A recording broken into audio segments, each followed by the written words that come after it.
Good evening, everyone. We're happy to see you again. Welcome to the Kazakhstan American Corners program. My name is Selviya. I'm the coordinator for American Corner Kurganda, and I'm the host of this meeting. So thank you everyone again for joining us. We are glad to start the sixth session of a seven-week workshop dedicated to the American University culture with English language fellow Caroline Ideus. And so today's topic is going to be about university clubs and activities and stuff like this. So before we start, we would like to let you know that the session will be recorded. We disabled your mics, where you may ask your questions during the presentation by using the chat box or just simply raising a hand. After the presentation ends, again, we will have a discussion and time session for Q&A section. So thank you again. Now I'll give the floor to Caroline. All right, and good evening, everybody. How are you doing? And I will share my screen. And if you're new, and I see some returners, but my name is Caroline Ideus, and I live in Martin, Tennessee, which is the state in red. And the town where I live is 10,000 people. And I previously worked at a university that was located here. And the university had around 10,000 students. No, that's not right. Around 6,000 students. So today I will talk a lot about American campus clubs and activities. I have not been to university in Kazakhstan, so I don't know what activities are like in Kazakhstan, but I have studied abroad in 2 different countries, and the American campus clubs and activities are still quite different from when I studied abroad. I studied in the UK and Estonia, so I think it's unique to American university culture, the types of clubs and activities available. So today I will talk about different clubs, academic and non-academic, that students can get involved with. And then the Greek system, which is fraternities and sororities. And maybe you've seen, especially the second one, more so on movies and TV shows. And then intramural sports, and then resident life activities. So resident life means living in the dormitory or living on campus.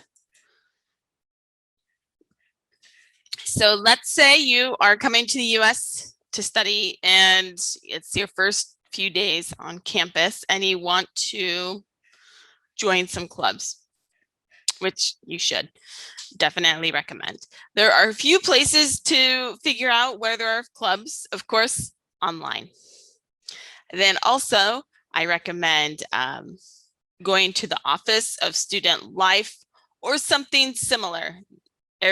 Universities call it different names, but there is an office that specializes in student organizations. So if you go to that office and say, I want to join a club, and they'll be like, oh, what are you interested in, and this and that, and they will help you find something. And then also at the beginning of the year, there's what's called organization fairs at the beginning of the academic year. So that's when you first start. They have all the clubs have a table set up, and you can walk around and learn about what they do and so on.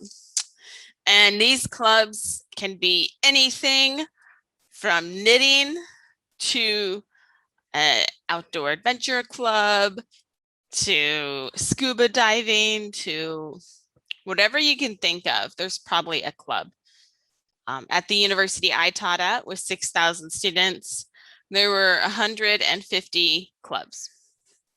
So there are definitely a lot of different places to get involved. And of course, you can ask your friends and professors, especially if you want to get involved with clubs related to your field of study. So for example, if you are a, let's say, engineering major, and you come to campus and you want to join an engineering type club, well, I'd recommend asking your professor, like, oh, are there any engineering clubs on campus I can join? And they probably know the more academic related type of clubs. So, as I said, where do you find them? So a lot of universities have what's called a student center. And so this is a place where students can go in between classes. And I'm probably certain you have something like this in Kazakhstan. And you can hang out. They have, places to eat, different offices, and so on there. So here's an example on the left of a student center. So places maybe to meet other club members, to do homework, etc. And on the right, this is another example of a student center. This is at the University of Houston, which is a huge university. So the organization fair is in a lot of universities have this, and it's in the fall when classes first start. So I have a short video. This is of a university fair in 2017. And we'll watch this.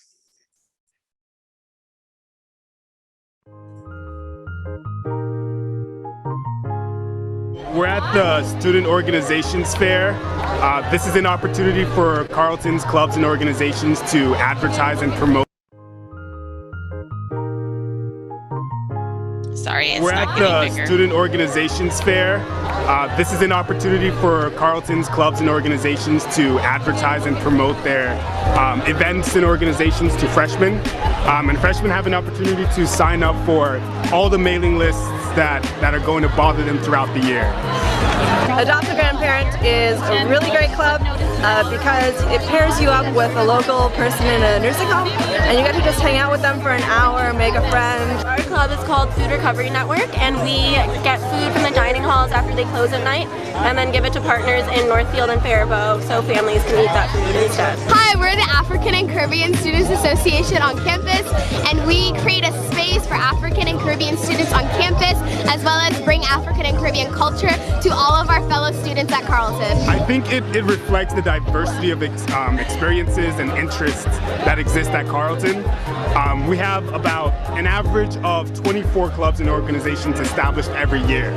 And that's because Carleton students are just very vibrant in their interests and the things that make them happy. We are an all-gender a cappella group. We do flash mobs. We sing songs that are like Disney songs, TV songs. Our favorite is the Friends theme song. This is the Assassins Club. It's a Carleton organization for fighting with Nerf guns, swords. I've been at Carleton since the 80s, I believe. We've got 60 people playing in our Dorm Wars games. It's just a lot of fun. I think it's a nice thing to do outside of class, outside of the mountainous homework that you get at Carleton. It's just an opportunity to meet new people as well. That's why it's very important that Carleton students get involved in these organizations.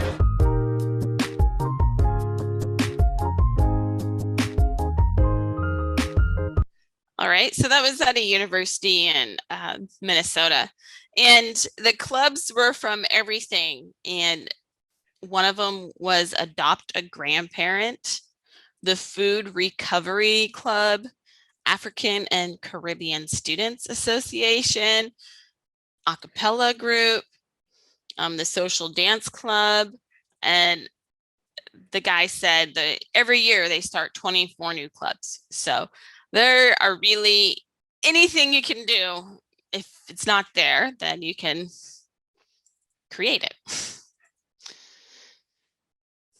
Okay, so there are also more like non-academic activities that just happen throughout the year. And this is another video from students at Boston, but a lot of universities have something similar throughout the year, just a different name.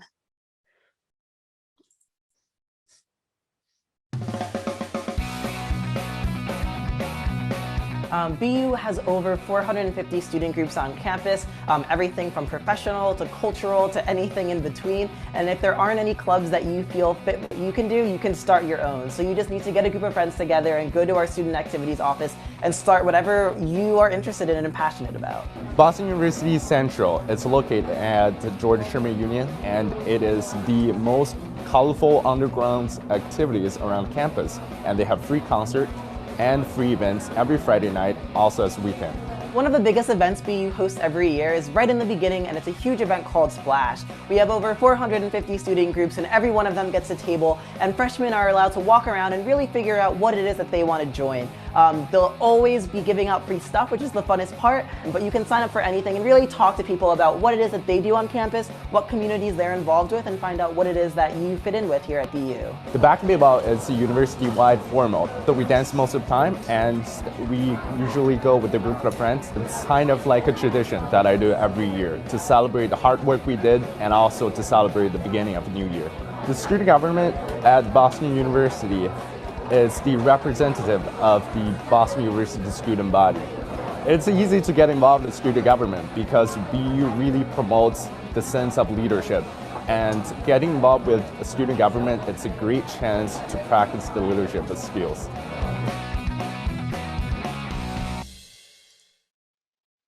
All right, so that was just a different university, Boston. Of course, maybe you know the city. It's a huge, again, a big university, and they said 450 clubs. So all different types of clubs. So those are examples of more non-academic clubs. But as we discussed last week, a lot of clubs do revolve around service learning or community service. The first video we watched, the adopt a grandparent or the food recovery, those are all types of community service. So academic clubs would be, these are some examples. So the National Society of Leadership and Success, the National Society of Collegiate Scholarships, the Alpha Kappa Delta Phi Beta Kappa Sorority Society. So the last two, if you get a high GPA, you will get invited to join one of these types of clubs. It's kind of like an honor society. And so these are more academic focused, but there's one, each area of study has very specific clubs, and sometimes you need a certain GPA to enter these, and sometimes you don't.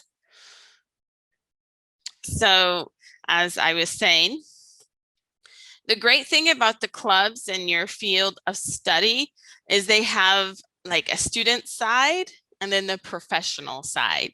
So for example, if you are a public relations major, so there's Public Relations Student Society of America, PRSSA, and that's for university students, and they have a regional conference, and then every year they have a big national conference. So there's competitions, and that's a great way to compete with other university students and also, of course, network. And then if you continue, you can also join as a professional.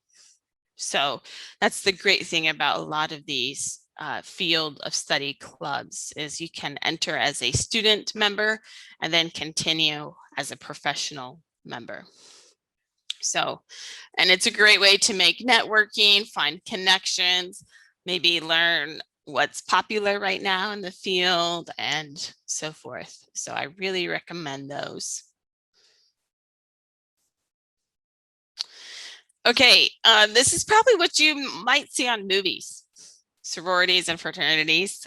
There's a lot of movies in the US made about these, and they are popular. And the sororities are typically for women, fraternities are for men. But we call this the Greek system. And each chapter has Greek letters for names. And there are many, many of them. I just wrote a few of them.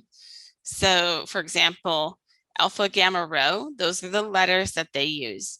Delta, Upsilon. These are two fraternities for men, but there are many sororities as well, such as Alpha,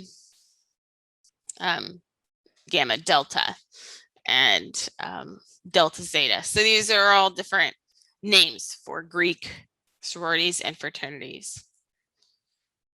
And they fall into several categories. So the most popular one and the largest one is social.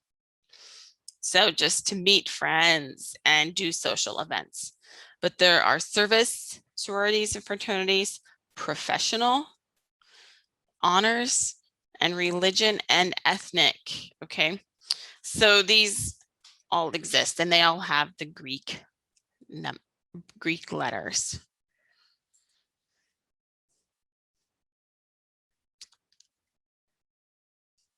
Okay, so I have another, this is University of North Texas, and they will talk a little bit about Greek life and why students choose this. Welcome to the University of North Texas. We are so glad you decided to visit and learn more about us. I want to talk to you about something I am involved in at UNT, Greek life. Greek life has been a viable and integral part of UNT since the 1950s. With 4 different councils consisting of over 40 fraternities and sororities, our Greek community offers a unique and lifelong involvement experience. Membership in a Greek organization can be one of the most significant experiences for a college student. All our organizations follow 4 pillars, which are academic, service and philanthropy, leadership, and brotherhood and sisterhood. We take these pillars very seriously, and most of our program includes them. All of our organizations have national or local philanthropies they support, such as Make-A-Wish, St. Jude, and Red Cross. In the 2017-2018 academic school year, Greek members have raised over $96,300 for different philanthropies and have contributed more than 91,200 community service hours. Our organizations also regularly host donation drives to service the UNT and DEN community by collecting items such as canned goods, school supplies, clothing, and toys. When it comes to academics, the all-Greek GPA is regularly higher than the all-student GPA. Freshmen who join Greek organizations are 7% more likely to graduate in 4 years compared to the rest of the UNT community. To help keep up these high standards of academics, many organizations host study nights for their members. Being Greek is also a great way to find familiar faces in classes, to find accountability and study buddies. Greeks have close bonds with each other even if they are in different organizations. Greek life is one big family. Greek life is usually a springboard for other campus involvements and leadership opportunities. You will see Greek members all around campus as orientation leaders, Eagle Camp leaders, First Flight leaders, SGA members, athletes, NT40, and countless other student organizations. Being Greek lets you be involved in large campus events such as Homecoming, Greek Week, Big Event, Make a Difference Day, and MLK Day of Service. You will even have an opportunity to attend an alternative service break trip with just Greeks. Brotherhood and sisterhood is one of the main reasons many of us have joined our organizations. It gives you an amazing support system that you will have for the rest of your life. Once you become Greek, you will develop bonds with each other that will continue past your college years. We hold each other accountable to be better men and women and support each other. This exists beyond individual chapters and councils since we are one Greek community. We hope you'll join our community. See you next semester. Okay, so that I thought that was a really good video about a summary of joining a Greek organization on campuses. But most campuses have some Greek chapters of various groups, and as they mentioned, it helps students graduate in 4 years, get involved with other organizations, and also encourage them to study and get higher GPAs. So I was involved in a Greek chapter when I was on campus, and it was very helpful for me because I met student girls from different majors. And of course, they help me with my homework in different classes. And I got to meet more different people than if I were not in the sorority. And we had also community service active projects we did and so on. So, sorry. Welcome to the university.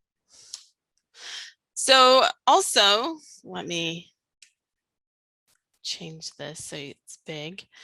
On campus, aside from the campus organizations and Greek life, there is the fitness activities, okay? And so campuses have a recreation center.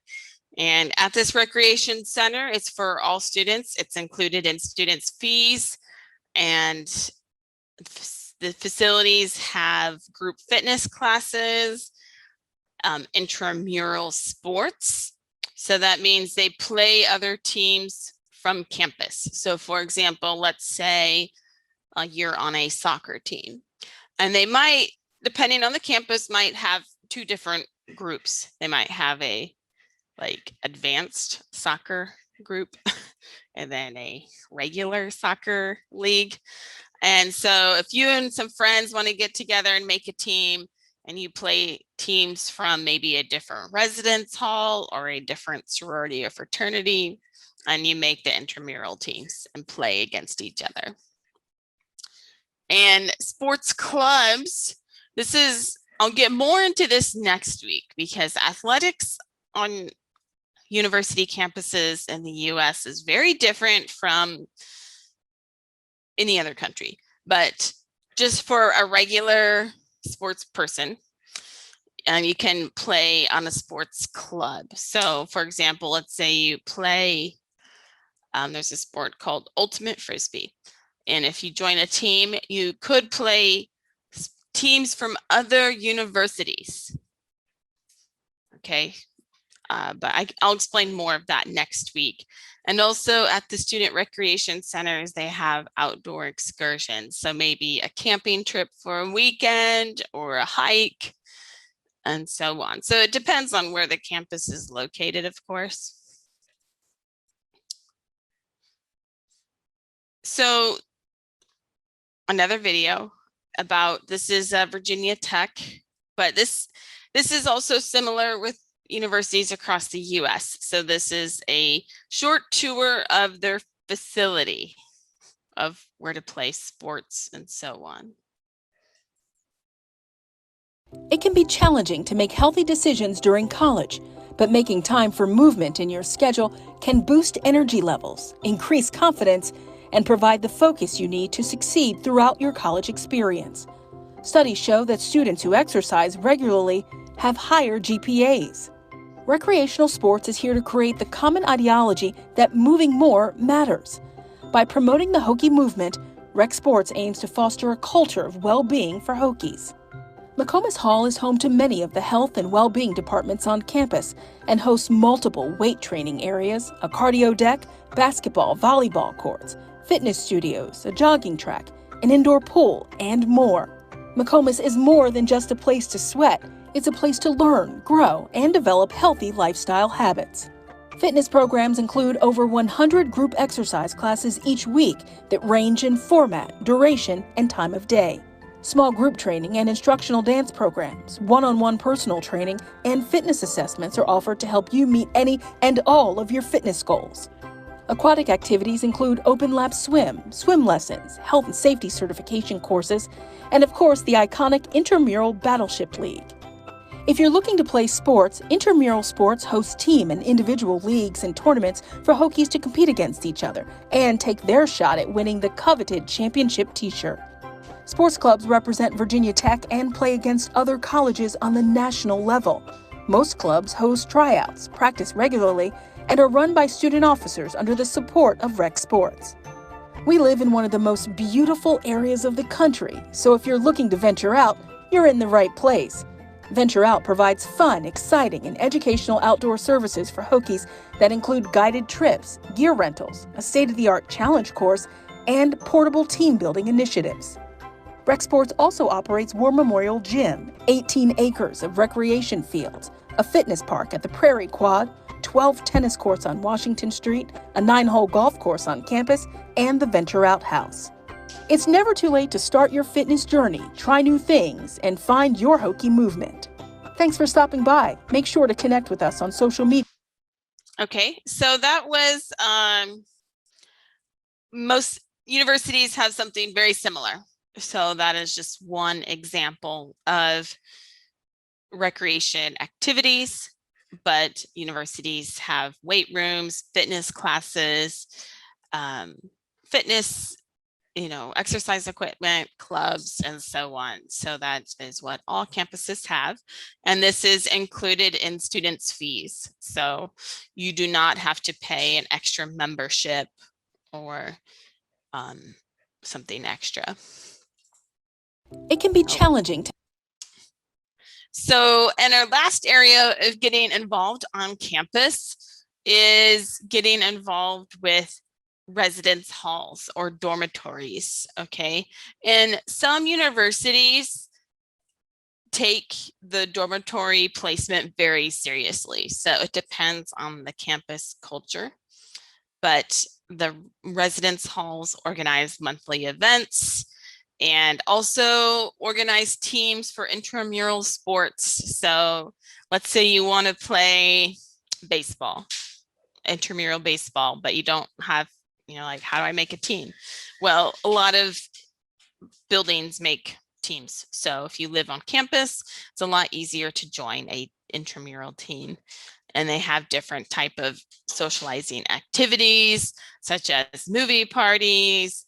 Sometimes they'll play game night and other type of events. So here is the Padlet. Again, these are the resources that I included. All the resources, the videos are, if you want to watch them again, I'll share this in the chat. Okay, nice. So have you answered the question, which was before in the chat? What was that? That was about the Greek clubs also. About the letters. So do the Greek letters. So it's Greek because the whole idea of sorority and fraternity is a Greek word, and it comes from the Greek philosophy of service and societies. So the Greeks had all these social organizations. So that's why they're called Greek. They have different Greek names using the Greek letters. Okay. So can you tell about a need-based financial aid? Sania asked. So I can't, that is a very complicated question for international students. It's, as an international student, need-based financial aid is not really existent because this is more for American students. So for financial aid, I would recommend talking to someone with the Education USA at your Education USA office about scholarships and finances. Yes, and yeah, if you didn't attend the first session, so we had some great guests from Education USA, and you can watch it on our YouTube channel. I will share my screen a little bit later and talk about this. Okay. And I also included the Padlet. There are resources and links if you look at week 1. Yes, thank you, Caroline. So how they select a leader for community kind of sisterhood? So each organization votes. They have a voting, if you want to be the president, you have to run, and then the organization votes. Competitive. Yeah. Okay, guys, please ask questions. We have some time, and so you can just raise a hand and we will let you to speak. We will let you speak, and or just simply using the chat box. Okay, so while we're waiting for questions, I will quickly share my screen just to remind our audience about it.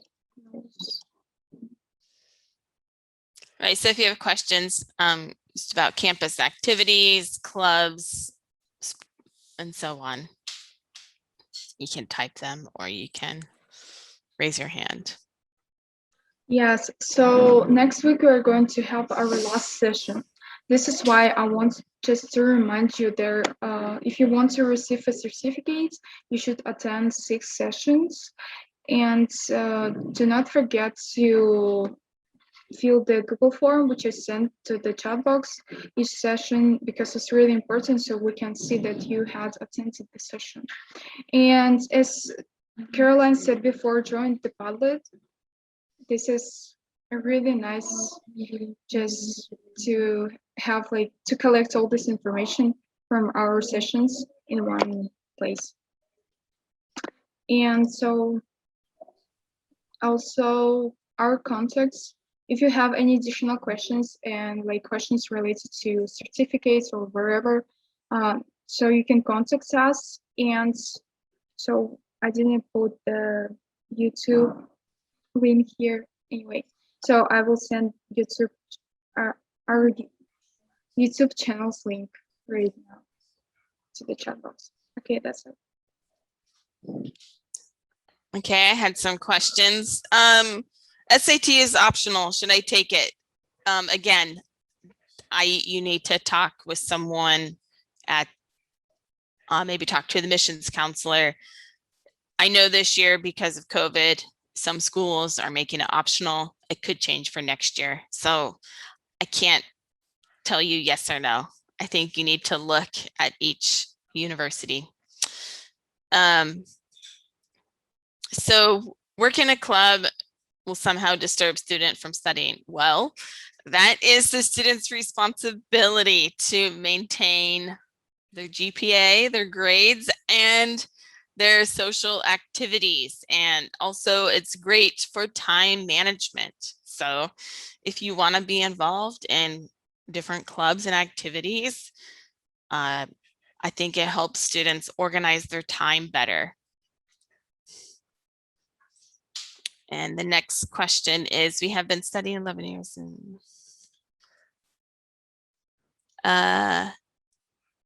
Again, so we have been studying 11 years in Kazakhstan. In America, it's 12. So is that a problem? Again, I understand your question, but also I can't really answer it because it depends on what classes you took and what credits you have. And also, again, talk to someone on the Kazakhstan side about individual universities and applying to it. So again, talk to someone, look at the Padlet and those first links.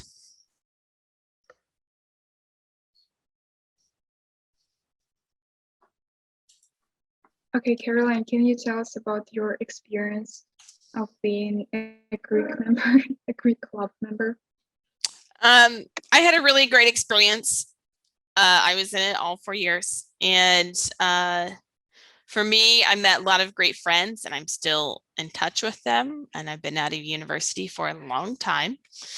And I'm still great friends with them. And I follow my Greek chapter, what they're doing on campus. And for me, I met people and also they encouraged me to join other organizations. So like I was in a Greek chapter, but I met a sister, sorority sister. She was involved in a group called Global Service Learning. So if it weren't for her, I probably would not have joined that organization.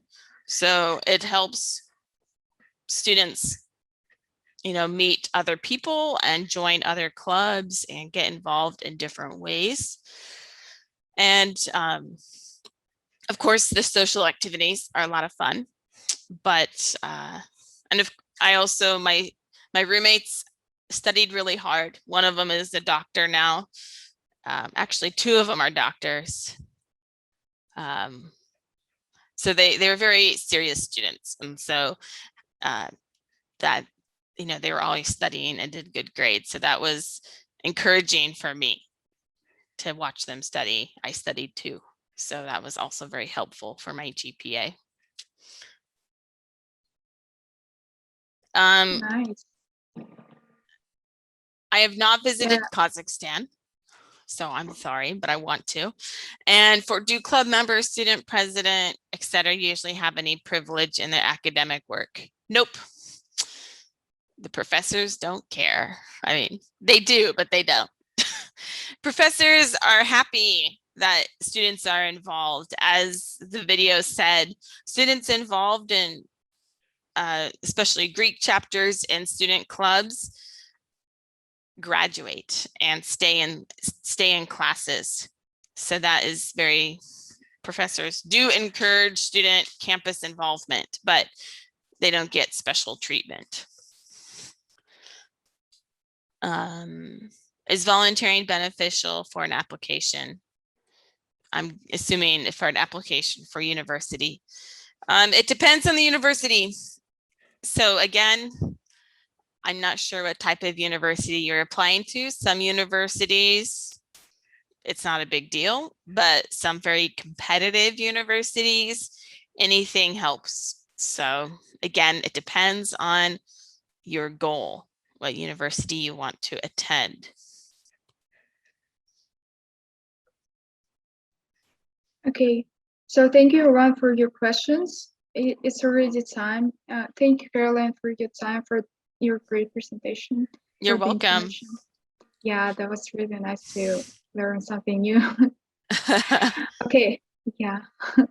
So again, thank you, Ron, for joining us. Follow the News of American Furnace Kazakhstan on social media. So see you soon. See you next week for our last session. And stay healthy. Yeah. Have a great week, everyone, and thank you for coming. Thank All you, right. Caroline. Goodbye. Have a good day. Bye. Thanks, I will.